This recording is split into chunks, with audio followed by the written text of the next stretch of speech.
Welcome to the Clinical Podcast Series brought to you by the American Academy of Optometry Foundation and our OVS Announces channel. Today's episode is entitled Relatively Stable Prevalence of Myopia Among Swedish Children Aged 4 to 7 years between 2015 and 2020. I'd like to thank our host and topical editor today, Dr. Mika, and our topical expert, Dr. Andrew Pucker. And now it's my pleasure to begin today's podcast. Welcome back. In this episode, we're going to be discussing a paper that looks at the prevalence of early onset myopia in Swedish children. I'm Dr. Mika Moy, and our guest expert for this episode is Dr. Andrew Pucker, who is the Senior Director of Clinical Development at Lexitas Pharma Services. Welcome, Andrew. Hi, Mika. Happy to be here.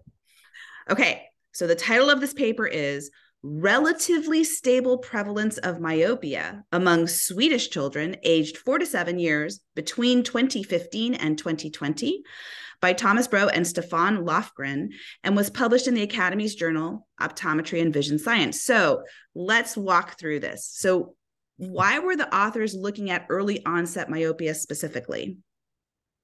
I think there's two things with this study. One, we think that the prevalence of myopia around the world is increasing, but the authors point out that there hasn't been any data in their region of the world recently. So they wanted to look at that. And then also, if you get myopia at real young ages, so under 7, you're more likely to be a high myope later in life, which is where you're more likely to also have retinal detachments, cataracts, glaucoma, bad things that can potentially leave you with permanent blindness. So they wanted to understand really what's going on in their country. Okay, so this study was a retrospective study on a young age group of children. And so how likely is it that we have good data here? Whenever I see a retrospective myopia study, I get a little skeptical. But in this instance, I think it's okay because they have a lot of positives going on in their country. So they have national health care, and it's a small country. And also pretty much everyone goes and gets healthcare, and they're in their electronic database. So this group of authors were able to go mine their EHR essentially and get what I think is actually probably a pretty representative data set of kids in that age group. Okay, and so what did they find? What they found depends upon what you look at in the paper. So in the title, it says that there's really no increase in myopia incidence or prevalence. But if you look at their data, everything says there is. So this is a lesson in that you can't just look at the title or maybe even the abstract of a paper. I think you need to dive in. And essentially, they found a slight uptick in the years 2012 to 2015 compared to 2016 to 2020 in the incidence and prevalence of myopia. It wasn't a dramatic increase, but it was significant every way they looked at it. However, they tried to couch that by looking at the literature, and they suggest that their numbers is not any different than what's published in the literature. So if you look at a comparison between their paper and past papers, it's pretty similar in their country. But if you look at their data over actually a very short time period, 10 years, there's an increase in the incidence and prevalence of myopia. Interesting. Okay, so as we're looking at the data that was collected, how can this information help us, or does it?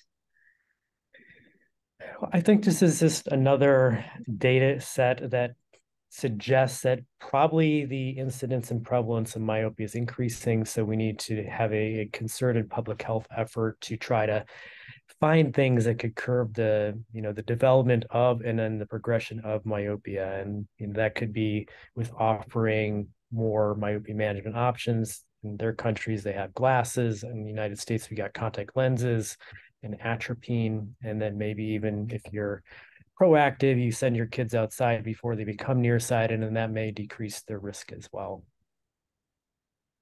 Okay, and so is there anything else you'd like to point out from this study? Yeah, one interesting thing with this study is that in Sweden, they did not have lockdown with the coronavirus pandemic, which is, as you know, kind of an abnormal thing. Most of the world is kind of shut down. And what they're trying to suggest is that their myopia rates did not go up during that time period. as I already pointed out, they kind of suggest that their incidence and prevalence is going up, and also their age bins aren't maybe adequate to judge that. They had this big age group, or sorry, age time bin, which was 2016 to 2020. So they're lumping 2020 in with, the previous several years. So yeah. I'm not convinced with that part, but it is an interesting thing to look at, and maybe they can keep mining their really cool data set to hammer that home a little bit more. So maybe that's a follow-up paper for them. Right, because it would be interesting if Sweden is sort of used as the control group who did not lock down, and we use their data and compare it against other countries where people did lock down. I know that there would be issues with, our other retrospective data from other countries as robust as in Sweden. And maybe people didn't go to the doctor as much in Sweden during the pandemic, even if they were still going to school. There's a lot of variables, but it's interesting to think about that we do have this cohort that's potentially significantly different in terms of the pandemic and how they reacted to it visually compared to other nations. Yeah, I don't know the ins and outs of how Europe handled the coronavirus, but I'm suspecting there's countries that have a similar healthcare system, similar kind of race and ethnicity makeup that did shut down that they could compare to. So hopefully they can find some collaborators and maybe even use this data set and compare it to theirs. Okay, well, while we plan their future, I think we'll end it there for this particular paper. So thanks very much for joining us, Dr. Pucker. Thanks for having me. And a special thanks to CooperVision for their educational grant to make it all happen.